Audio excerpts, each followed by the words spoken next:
Live from Washington, D.C., this is Balance of Power with Joe Mathieu and Kailey Leinz. President Trump welcomes the King and Queen as the Secret Service faces tough questions from last weekend. Welcome to the Monday edition of Balance of Power. With a royal visit today at the White House, helping us turn our attention away from the attack at the White House Correspondents Dinner. I'm Joe Mathieu alongside Kailey Leinz in Washington.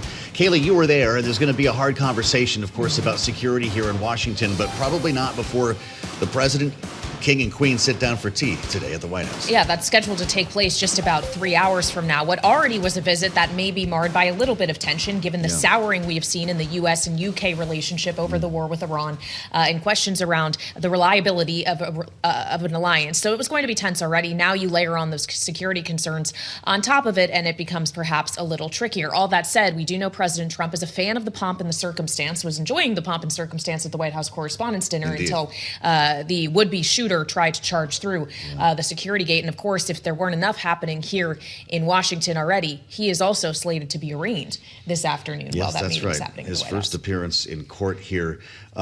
We're going to be hearing a White House press briefing in just a moment. We should probably get right to Charlie, because I think we just got our 2-minute warning, and this could bring some news so far on the investigation. Charlie's at World Headquarters in New York. Charlie, thank you very much. Right now, looking at a gain of just 2 points on the S&P 500 index. Little change. The key takeaway, both NASDAQ and the Dow trading lower. Any advance today on the S&P will be a record. The big story, though, the surge in crude oil right now. West Texas Intermediate, 96.57 a barrel, up 2.3%. Barrel of Brent, 108.67, up by 3.2%. The VIX at 18. We've got the 10-year, 4.33%. So again, recapping here, S&P 500 index trading at a record, up by 2 points. Joe and Kailey, that is a Bloomberg Business Flash.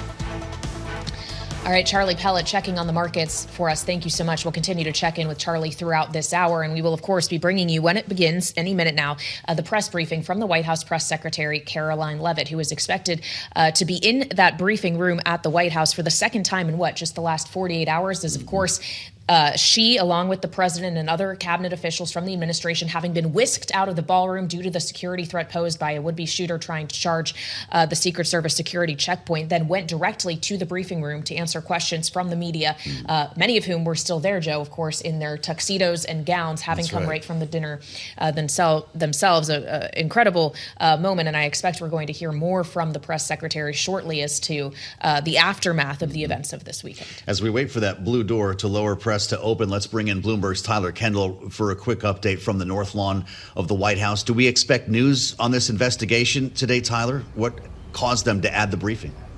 Right, Joe. I mean, at this point, it appears evident that we are going to get some headlines when it comes to this investigation into the incident that happened this weekend. I'll also put on your radar, of course, the Department of Justice, as of now, expected to hold a separate briefing at 3 p.m. Eastern. And we're also hearing from a senior administration official that this White House early this week will convene a meeting to review the security protocols around the large events that President Trump attends, with Secret Service members as well as members from the Department of Homeland Security. Because at this point, the acting U.S. Attorney General Todd Blanche is saying that the suspect has not been cooperating with investigators, but we're still being able to glean some details as to where we stand right now. But as you guys are discussing, a lot of still big questions here, though preliminary evidence is pointing to the fact that it does appear that this suspect was trying to target senior administration officials. We know, of course, that he was armed with knives, a shotgun, and a handgun. And Joe and Kailey, at this point, as we try to get some more details, they have been able to piece together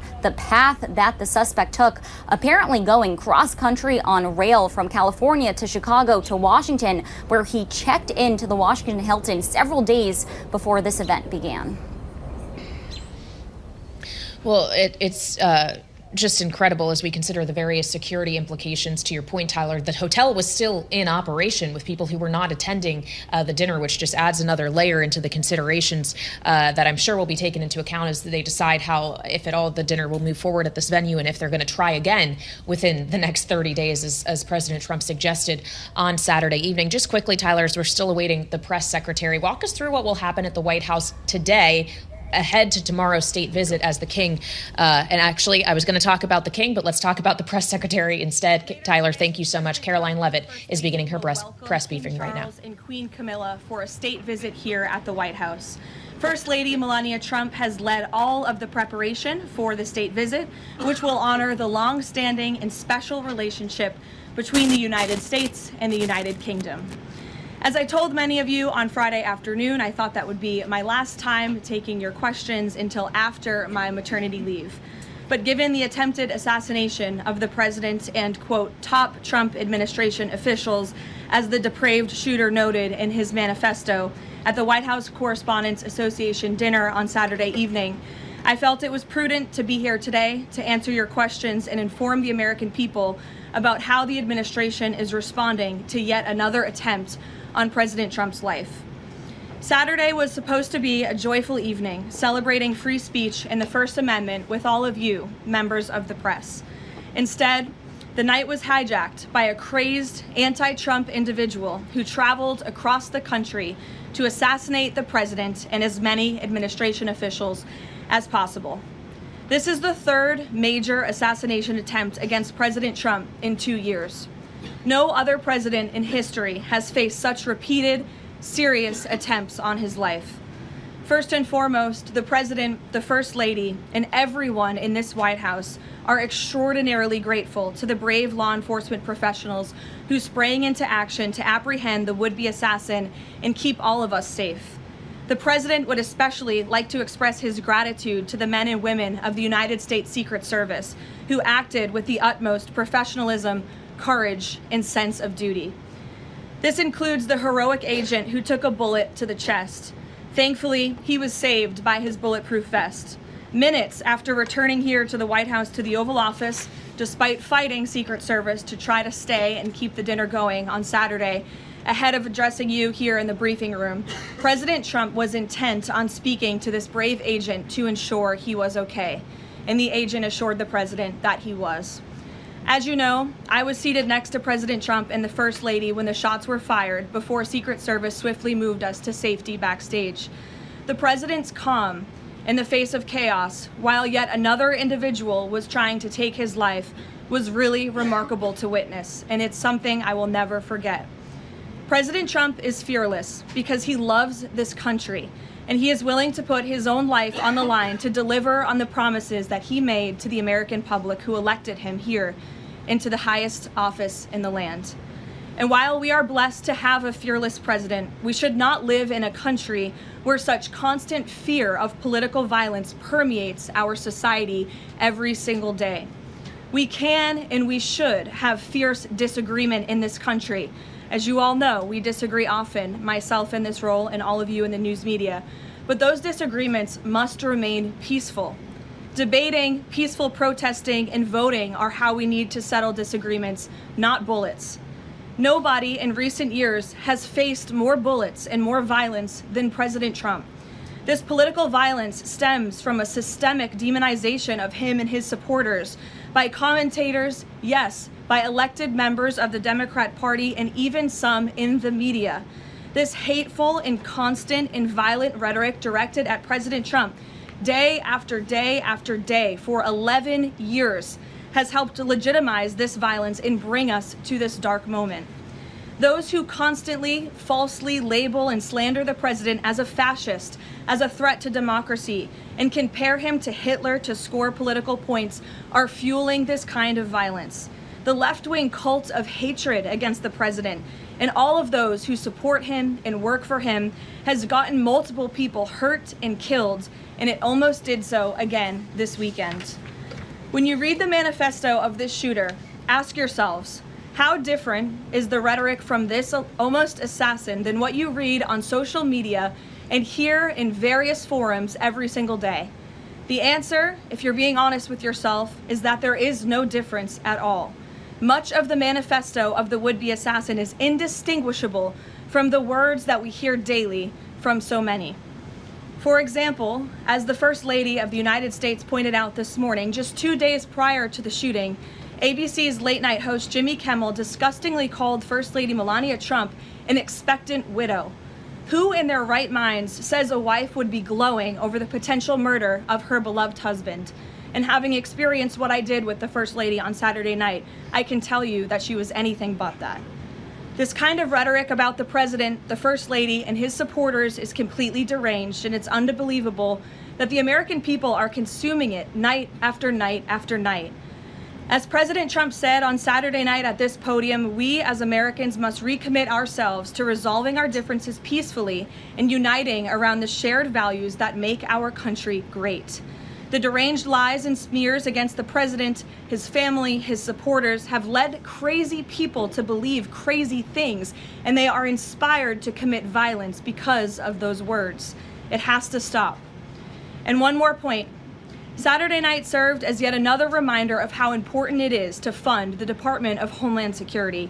It is shameful that the United States Congress has kept this vital agency defunded for 73 days, the longest shutdown of a federal agency in U.S. history. The Secret Service is a vital component of DHS. It has been directly impacted by this reckless political gamesmanship. Everyone in this room who was there on Saturday night witnessed the heroes of Secret Service and federal law enforcement jump into action in the face of grave danger and uncertainty. Agents put their own lives in harm's way to protect the president, the First Lady, the Vice President, and members of the cabinet. One agent can be seen in video footage literally jumping onto the stage, not knowing where the attacker was or where the bullets were coming from at that point, to place his body in front of the President of the United States. These men and women are heroes. They perform their duties daily, and they have children and families too. And they do it despite the political turmoil surrounding their agency. Make no mistake, this defunding of DHS should be a national scandal. If Republicans defunded DHS and we saw another attempted assassination on a Democrat president, I would hope that the media coverage would be relentless and unforgiving, and I hope that it continues to be now. With the World Cup, America 250, the 2028 Olympics, and a presidential election all ahead, the Democrats' obstruction is placing an enormous and totally pointless burden on the Secret Service that can get more people killed. Enough is enough. There should be no further debate about this. Democrats need to do what President Trump has been calling on them to do for 73 days in a row and fund the Department of Homeland Security, period. This is a national emergency, and every member of Congress needs to put their country over party and get the Department of Homeland Security funded.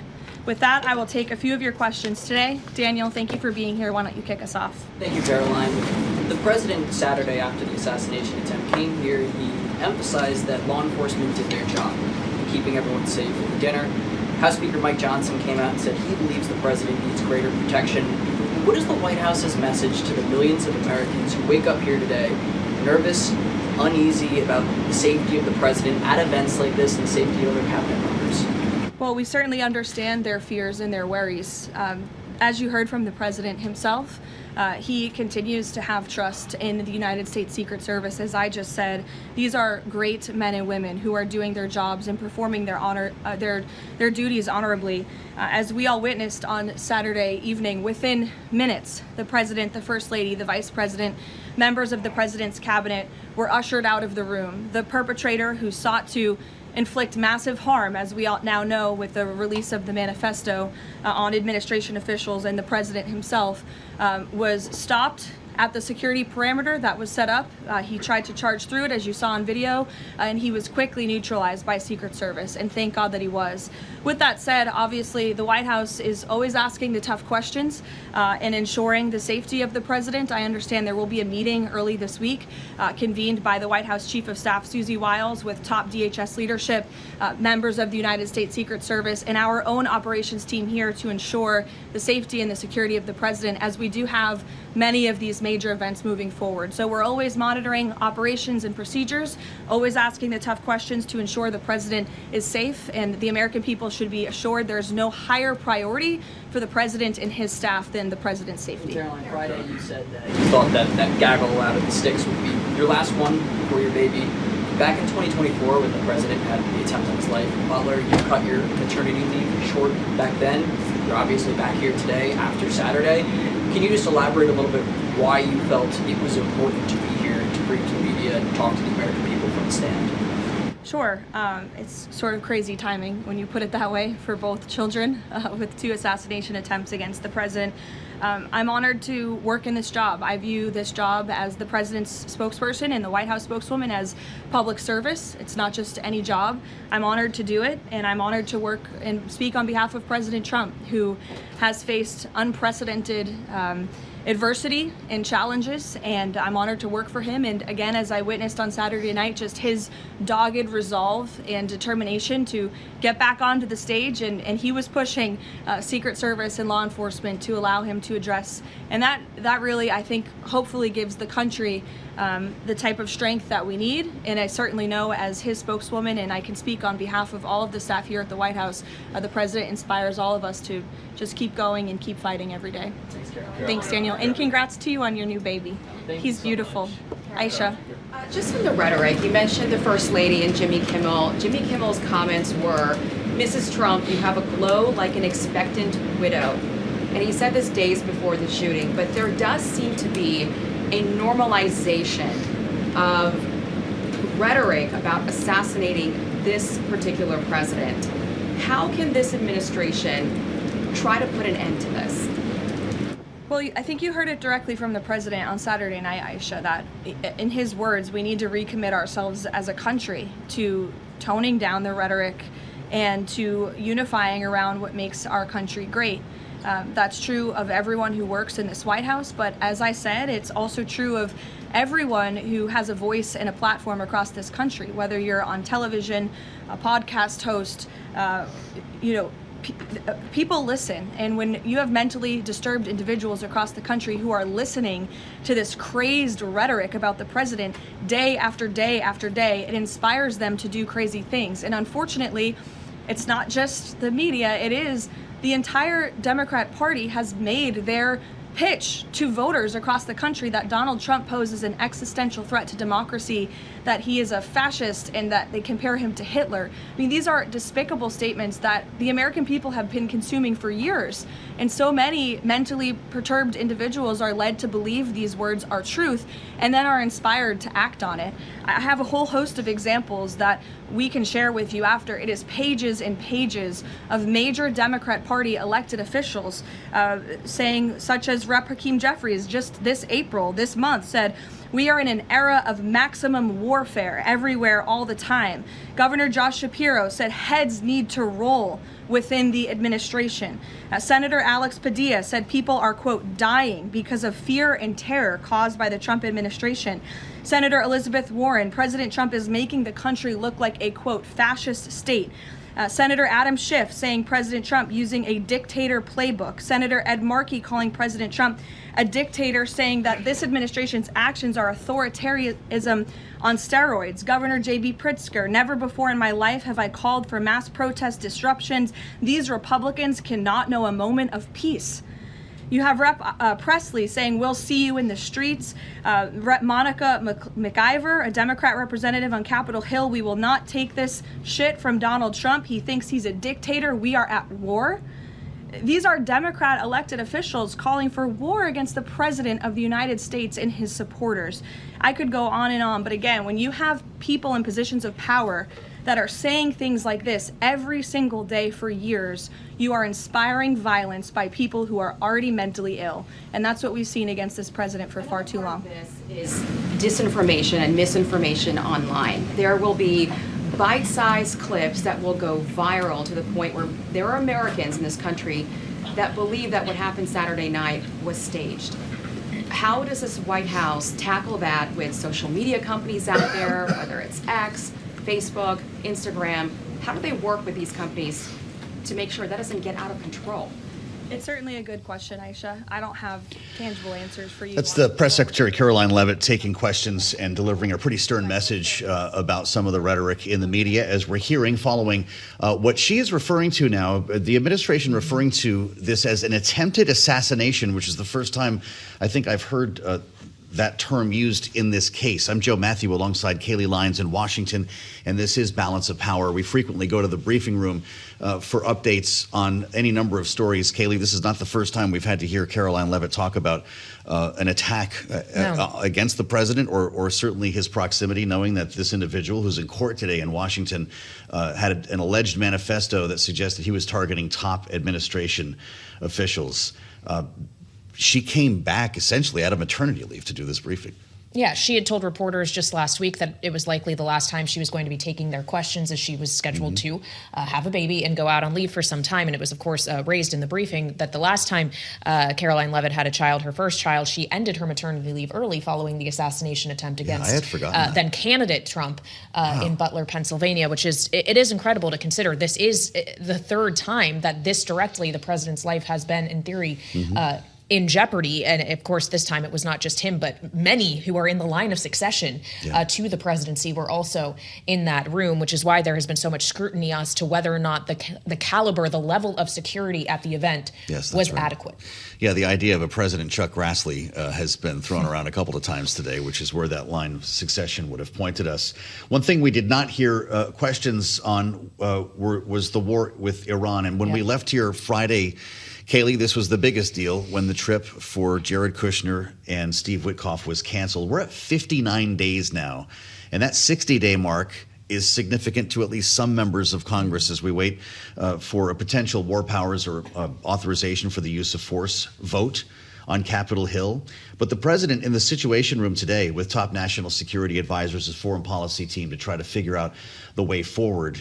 And it's a big question right now with the strait still essentially closed and oil prices moving higher again. Yeah, and of course, we've seen reporting from Axios in the last day that Iran has presented the U.S. with a proposal, a maritime-specific proposal, it seems, to see the ending of the U.S. naval blockade and the reopening of the Strait of Hormuz, saving addressing the nuclear program of Iran's until later. But we have yet to hear from this president or administration as to whether or not that proposal is likely to go anywhere, or if it's simply a non-starter, knowing how vocal they have been about the main ambition of this conflict being that Iran can never have a nuclear weapon. Well, it's still a very important story to us, and one that we want to spend time on, despite all of the noise around what took place on Saturday night. Heather Conley is with us and has been patiently waiting for some time here, non-resident senior fellow at the American Enterprise Institute, former Deputy Assistant Secretary of State, the Bureau of European and Eurasian Affairs in the George W. Bush administration. Heather, welcome back. We've got another offer from Iran that would essentially put us right back to where we were before the strike started, reopen the strait, and then we'll talk about the nukes, and I'm guessing that's a non-starter. Yeah, Joe, Kailey, great to be with you both. Glad you're both safe. What a weekend you both have had. Yes, let's get back to this story. So many things to cover. Basically, both sides are stuck. Both sides are pursuing maximalist positions, and what I think you saw over the weekend was that it was not worth American negotiators going, flying 18 hours, and exactly as you said, Iran now is basically saying, let's pull that nuclear element off. Let's just now agree. Let's talk about the control of the strait. Let's talk about other things. The nuclear issue is the one key thing that President Trump needs to deliver after these 59 days, and with that off the table, it's just won't be acceptable to the U.S. side. Well, so as time goes on, knowing that for now the president has said we will remain in a ceasefire, at least on the U.S. side, until these negotiations progress, do you think we could get to a point at which it is likely that the president is either going to receive advice or decide for himself that returning to a military kinetic option is the one that's most viable? I think, Kailey, this is what we're waiting to see. Right now, I think the clock is about a 2-week clock for the president to really make a decision. With the price of delivered crude going up, you're going to start to see some really significant shortages here. Something has to shift this negotiation, and I think the president will want to make some strategic strikes, maybe the oil facilities on Harg Island. But again, all that's going to do is get us back where the Iranians are going to strike again. So I think we have to anticipate kinetic. But as I said, I think we're stuck until one side really feels the pain economically, just to a point where they have to get back to that negotiating table. Kind of amazing timing for Iran's foreign minister, Araghchi, to show up in Russia to meet with Vladimir Putin. Where's the bad guy music for this scene in the movie? What's going on there, and what could this bring? So this is such an ignored story by the White House, and I don't understand it. Here we have last year, Russia and Iran signed a 20-year strategic partnership. We know they're, the sharing of intelligence, possibly components and parts, because the Russians have made adjustments to the Shahed drones that are being used in Ukraine. That we are not addressing the support that Russia is providing to Iran, that we're really not addressing the support that China has been providing to Iran, ballistic missile parts and components. We have not gotten this alignment correct. And the Russian defense minister is in Pyongyang today celebrating that partnership. Wow. So this new axis of evil, China, Russia, Iran, North Korea, the United States has not addressed that alignment. We're dealing with them bilaterally not well, and we really got to get a handle on it. And Iran, like Ukraine, is showing us this alignment is working. I just want to point out for our audience that the White House Press Secretary Karoline Leavitt was just questioned in her briefing about the Iranian proposal that had been reported. She said she didn't want to get ahead of the president, but that there was a discussion about it this morning. She said, I wouldn't say they're considering it. She also says she expects that we'll hear from President Trump directly on this topic soon. So we talked about some of the adversaries. I'd also like to talk about, Heather, what we're hearing from allies, including the German Chancellor, Friedrich Merz, today, who described what the U.S. is experiencing right now as humiliation by Iran, who he said not only is skillfully negotiating, but perhaps skillfully not negotiating. Is that how you would characterize this? Is this getting to the point of humiliation? So I was really surprised by Friedrich Merz's comments today. He was sort of, doing some town halls, I think, in North Rhine-Westphalia, to be that specific about the American humiliation and that, we aren't seeing that exit strategy. While it is true, it feels like the Iranians are using, even in their weakness, their leverage.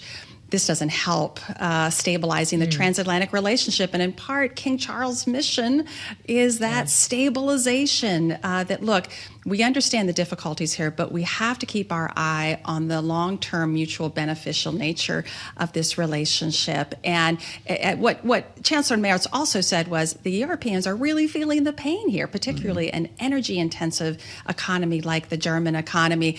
After the full-scale invasion by Russia of Ukraine, what did Europe do? They diversified to, Qatar LNG, American LNG. Now that is impacted again. Europe is feeling the pain point, but explaining this publicly isn't helping. Let's work together. Let's get the strait open. Let's get back to freedom of navigation. Not the comments I would have said right now at this moment. Well, and boy, it's striking to think back to the first week when Pete Hegseth held his first briefing and shamed reporters for even asking if there was a plan to reopen the strait or if they had thought this through before. He said, of course we have a plan.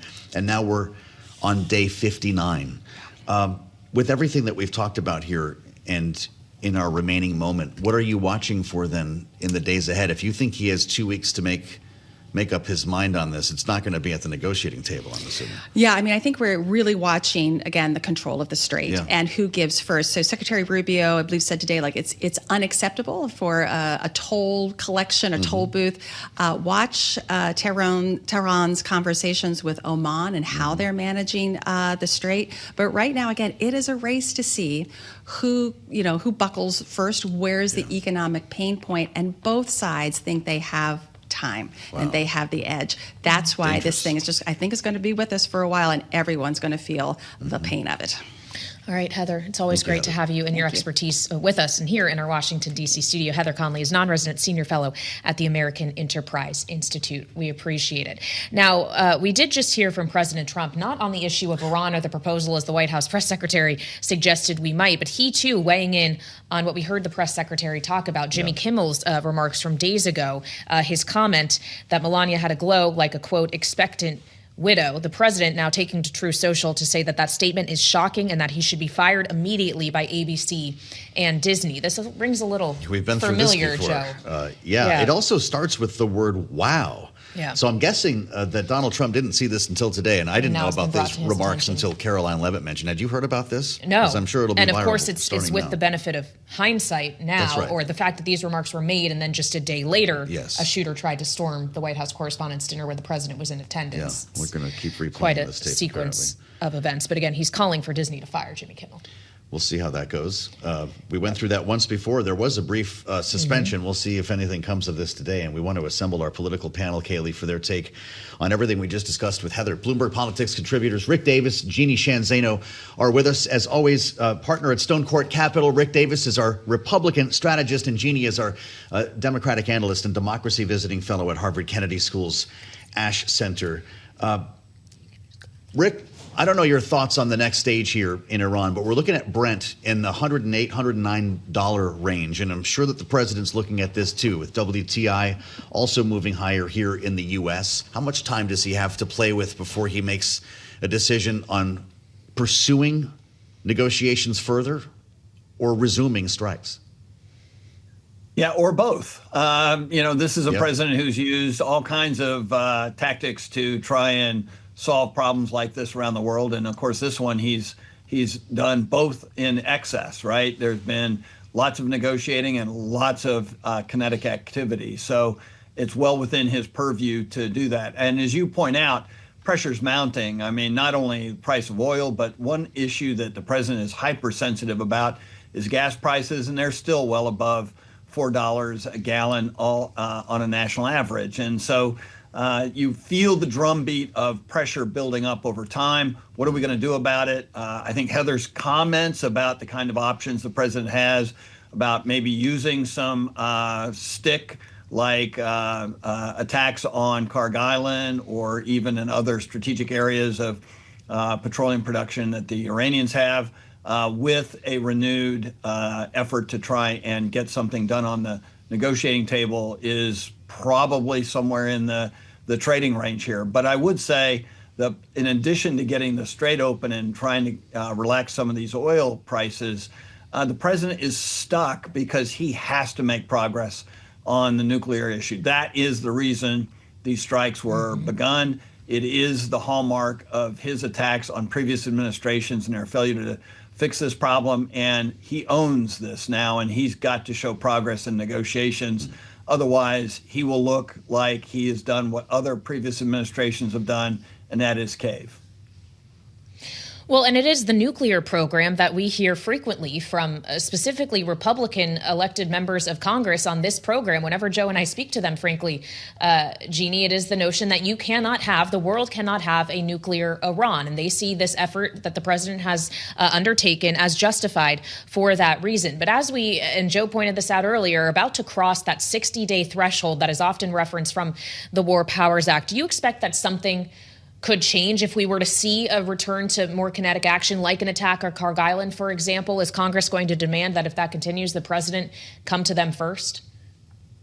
Yeah, Kailey, I was really surprised. Even last night, after everything that happened, the president said, I'm working to try to ensure that Iran doesn't have nuclear program. That's something that many people around the world support.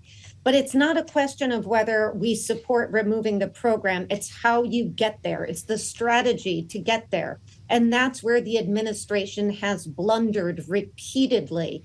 And so as we sit here today with the Strait closed and Iran saying, we're going to set aside the nuclear program issue and we will talk to you about a step-by-step process to reopen the Strait, that is probably the administration and the world's best step now, because there is no escalation way to resolve this conflict. This is going to be and only be resolved at the negotiating table. If we go up the escalation ladder as the United States, with or without Israel, and I suspect it would be with Israel, we are playing into Iran's hands, and that would be devastating. So the answer here is the negotiating table, and now we have Iran, and they do have the upper hand right now because they're holding the Strait. We have them saying we're taking the nuclear off the table. That puts the president, the U.S., the world in an enormous bind.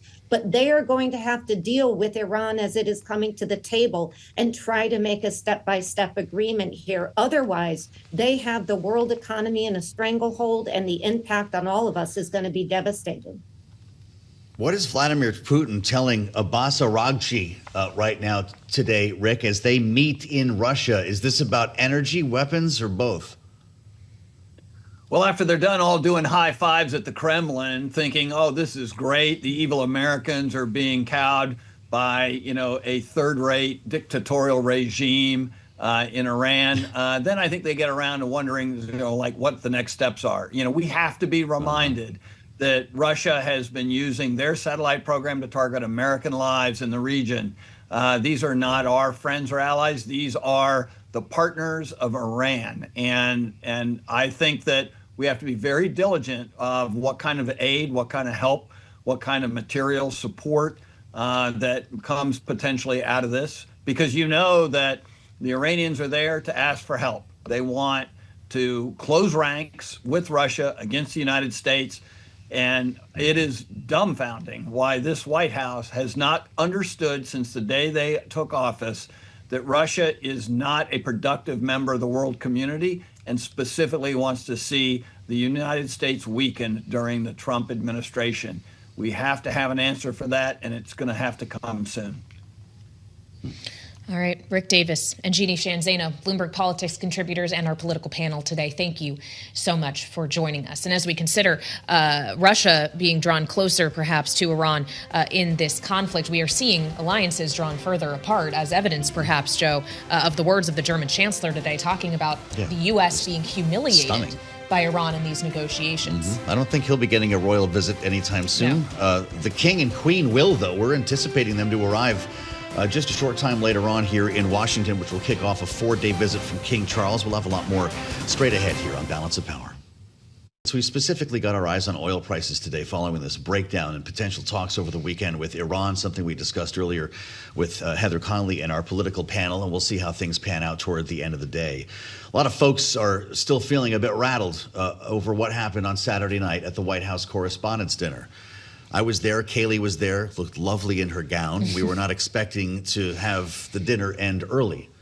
And before they actually start the whole dinner, a lot of times it's not so much about the event itself. It's about the receptions and the parties and the brunches that surround the Correspondents Dinner. That's become kind of the franchise here, and it allows a lot of people to do networking, D's and R's to be caught together, journalists talking to sources. And Bloomberg has a little soiree like that in the building right before this starts, right underneath the ballroom, or I guess it's right on the same level or something on the ballroom. Doesn't matter. I walked into the reception this year and saw some of my colleagues. Kailey and I got pictures. We'll put them on social media for you. Tyler was there. And you know who was at the bar? Frank Luntz. Frank. I was so delighted to get a little bit of time in the wild with Frank Luntz. Again, not knowing what this evening would turn into. And so when we came back to air today, we wanted to spend some time with somebody who can speak to a moment like this, a very delicate moment. Once again, politically, we frequently turn to Frank at times like these, the CEO of FIL. I like to call him a celebrity pollster. He's Frank Luntz. You know who I'm talking about. It's great to see you, and thank you for coming back. Your viewers and your listeners are going to think that I'm at the bar. No, jeez. And that's scary because I haven't had a drink in about 30 years. That's right. I think you had ice water. And by the way, Zero. You were standing. It's not like people were sitting, but there was a little reception area, and I was happy to see you there. You had a USA waistcoat on. You looked great in your tux. And like a lot of folks, I never had a chance to see you after because this whole thing got broken up. How did you get out of there all right? How long did you stay? And so many people keep asking me, are you okay? Yeah. Well, everyone's okay. You're right. Yeah. And I appreciate the sentiment, but it's not actually accurate because the truth is our country is not okay. And I don't like, and I'm coming to even resent, that we seek partisan advantage over everything. That this was a potential tragedy that was averted. But why do we seek to politicize everything we say and everything we do? At some point, we have to lower the decibel level. At some point, we have to just say, in a word, enough. And I'm glad to be on this show. I appreciate what you all do in a straightforward, factual way, discuss these issues. But that's not what's happening in America. And we're always seeking political advantage. And we have to stop this because at some point, this democracy, which is broken, as most people would say, it will break. And I think we're coming up to that point right now. And it scares me.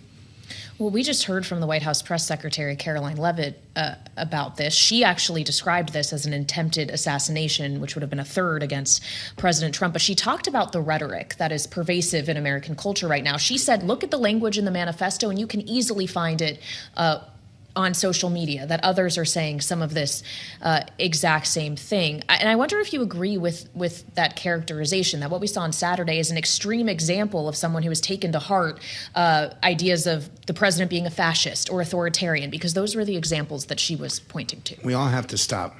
We have to look inside ourselves. And I've been doing this over the last few weeks. I've been exchanging commentary with AI, asking AI how responsible I am in the language that I did, how responsible social media is, the websites, the cable news, all the different inputs.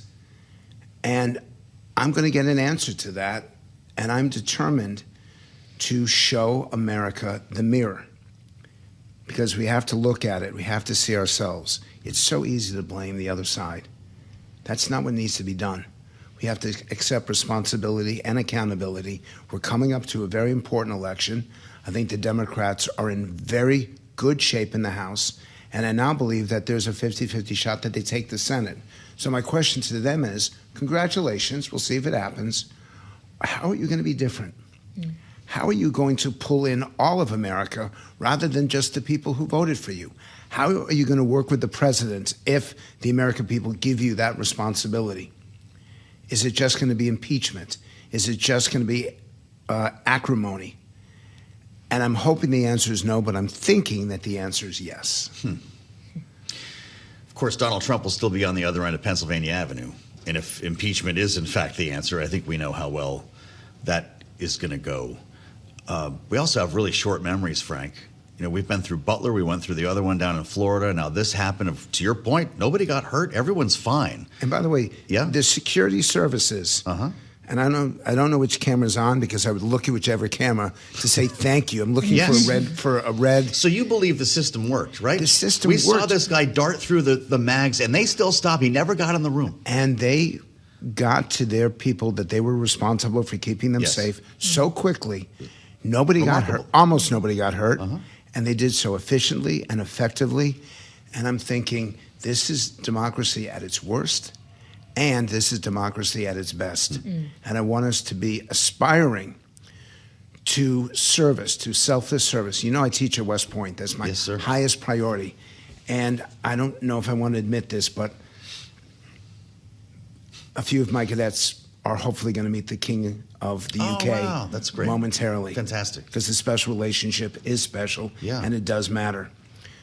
But we should look at this moment that happened on Saturday. I'm begging the media who was there, which is everybody, use this as a reflection moment, as a pivot moment, to do the best job you possibly can, to tell the truth in a way that people will hear it, and to help us, to inspire us to do better. And that's what your show does. That's what every interview does. I'm thankful for this. Let's do even more. You're very kind, Frank. As we consider this notion of political violence, and you mentioned your students, and it has obviously been present in conversation in the last 24 hours, to the point you were making about the security forces that were present and did their jobs incredibly well on Saturday night. We were afforded that protection by the United States Secret Service and others. Many others in this country have not been so lucky when they themselves have been in similar situations. And I wonder if is it a political violence conversation that needs to be had exclusively, or a wider conversation that needs to happen about violence and gun violence in this country? Wider, because it's not just gun violence. It's how we treat each other. It's the verbal violence. It's, some cases, physical violence. That we need to reestablish a commitment, a genuine commitment, to a meaningful, measurable change in this country, so that once again we treat people with respect. We treat them with dignity. Republicans, independents, Democrats, libertarians, social democrats, or socialists. We all have to do it. We all have to be involved. And this network is all about the economy. It's all about profitability.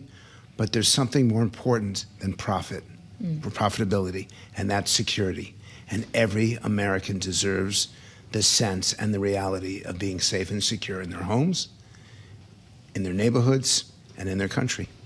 So does something come from this moment, or do we pack this up with the rest of the bad memories that I mentioned and move on to whatever the UFC fight will be on the South Lawn, and we'll all be focused on that? How do you keep this front of mind? By my taking the time here and diverting what you wanted to talk about to being focused on this, and by you all doing the same thing.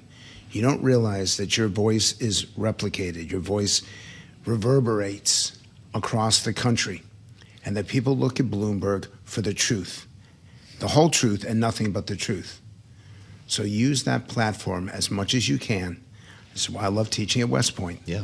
These people don't understand selfishness. They understand selfless service. They understand leadership with character.